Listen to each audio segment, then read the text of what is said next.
Colonel General Syrskyi has deployed the 3rd Brigade of the Ukrainian Armed Forces to cover the retreat of the 110th in Avdiivka.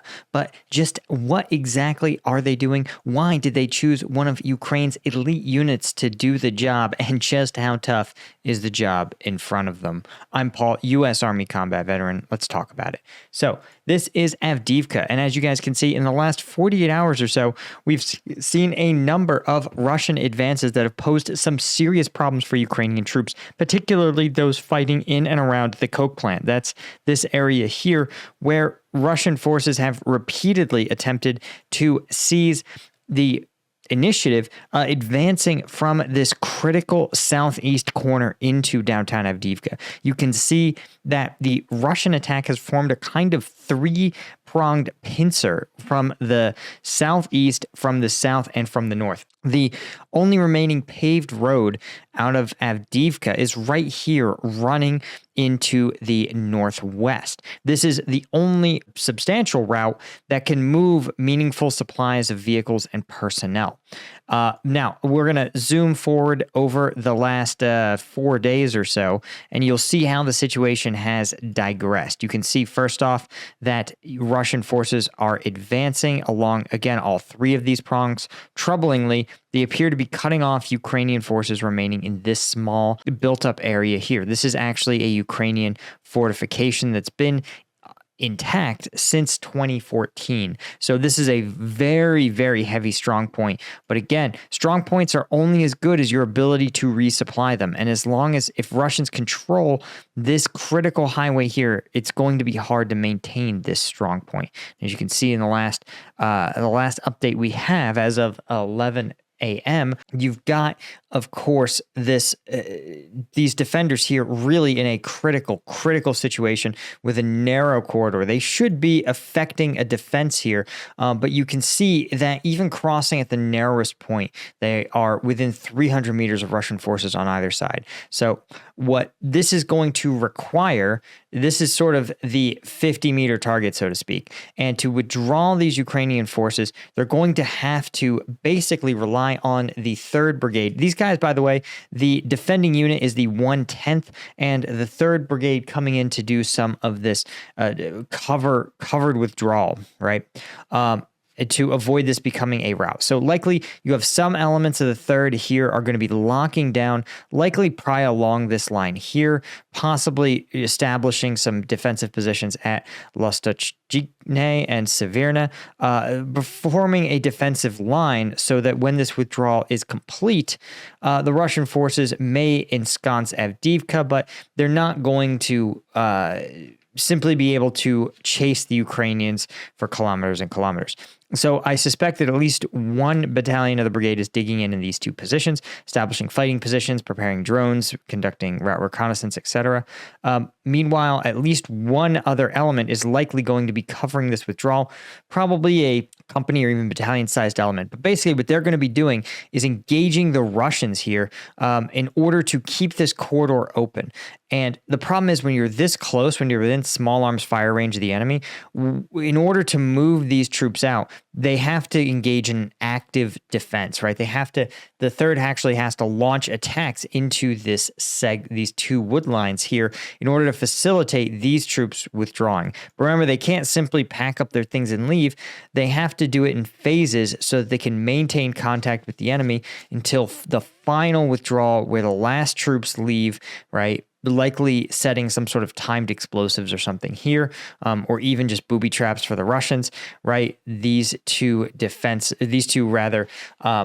again, platoons or companies conducting an attack here and here are going to keep this corridor open and keep the Russians suppressed. Final withdrawal, and then they'll allow the Russians to link up with positions here. And then they'll likely retreat probably to this wood line here, possibly even into downtown Avdiivka, where they will become simply part of this defensive perimeter.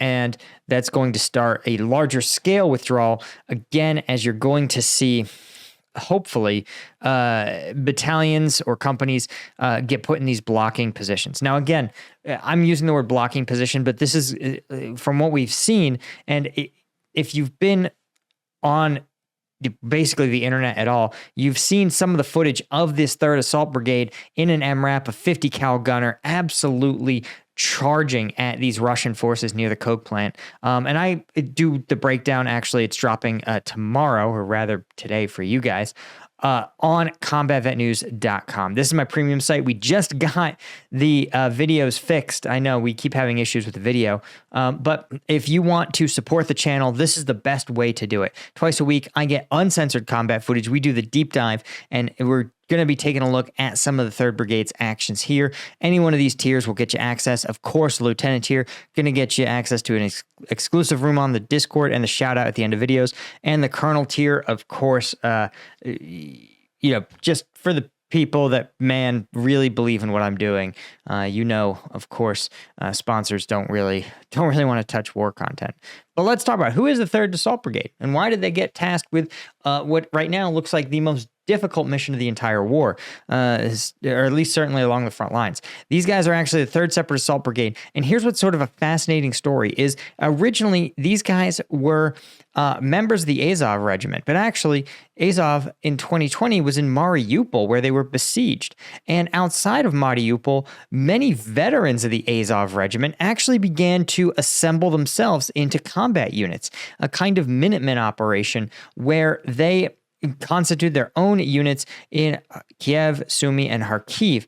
These veterans of Azov soon were integrated into the Special Operations Forces of Ukraine and became collectively referred to as the Azov SSO.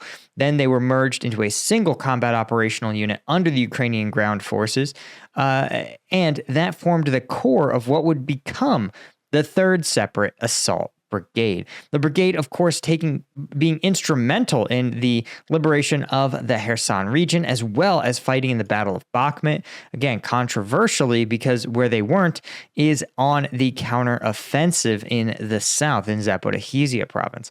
But they did liberate the town of Avdiivka. You might remember that from September, holding it through a Russian counterattack, and then finally getting rotated off the line and refitting and being held in reserve for exactly this kind of event. And then, of course, after the dismissal of Zalhuzny, it's reported that the brigade is being transferred into Avdiivka, of course, in an effort to, they say, relieve the potential encirclement of the city. Again, I think this is or provide additional firepower to cover the withdrawal of other Ukrainian forces, namely the 1/10th. And right, this is a Forbes article that I think is broadly addresses kind of what we're discussing. Will the brigade fight smart is the question, right? Now, the Russian troops, of course, purportedly have already cut off this key roadway here, meaning that the withdrawal is going to be a lot slower than Ukraine would likely hope if they had access to 2 paved roads. The problem, of course, is that as long as there's fighting, you have to move supplies in and you have to get people and supplies and critical equipment out. And so this is a really tough situation, right? The 1/10th Mech Brigade has basically been ground down, is absolutely low on fresh troops, low on ammunition, partially because of Republicans in Congress who refuse to approve even this standalone Ukraine aid package, right? It doesn't have any of the controversial stuff about the border. They still are unable to come to a meaningful compromise. And most signs indicate that the Speaker of the House, Mike Johnson, is going to be nuking any efforts to bring aid to Ukrainians. Now, as I point out, right, the actual supplies are likely weeks or months away, even if that aid package were to be approved today. But it would give Ukraine the freedom to expend a little bit more of its resources in order to keep the fight going. And there's still a question, as this article points out, that it's possible that Syrskyi may still think he's going to hold and fight in Avdiivka, but no reasonable person really should be doing this. But again, the Ukrainian Defense Ministry said, quote, everything is going according to plan, but it's not clear if that plan is a good one, which I think is a really good way to put it. And again, this analyst is saying, oh, the 3rd Brigade could try to dig in inside the industrial coke plant. He talks about the Zenit bunker complex, right? This is the fortified region we just talked about that's currently nearly encircled. So again, a lot of the rest of the article is speculation, but I think because here's another article, right? Different author saying that the 3rd Brigade's there to cover the garrison's retreat. I think that's much more likely, but it is critical that this operation be done in a way that you have to have the objective in mind. And as this article points out, in theory, right? Localized offensives. This is a Russia expert with the Carnegie Endowment for Peace. He says, in theory, localized offensives maintain pressure on Russian forces, limiting their freedom of action, but in practice, they could impede rebuilding the combat power of the Ukrainian military. So what he means here is, yes, it can be really worth it to engage in these kind of localized attacks or localized offensives, but it burns a lot of material that you may find better used at fighting in different places. But right now, in the immediate situation, there isn't really a choice, right? The Ukrainians have to keep Avdiivka open, facilitating this withdrawal. The 3rd Brigade has to keep the Russians from encircling Ukrainian forces. They have to withdraw them, and they have to begin this retreat.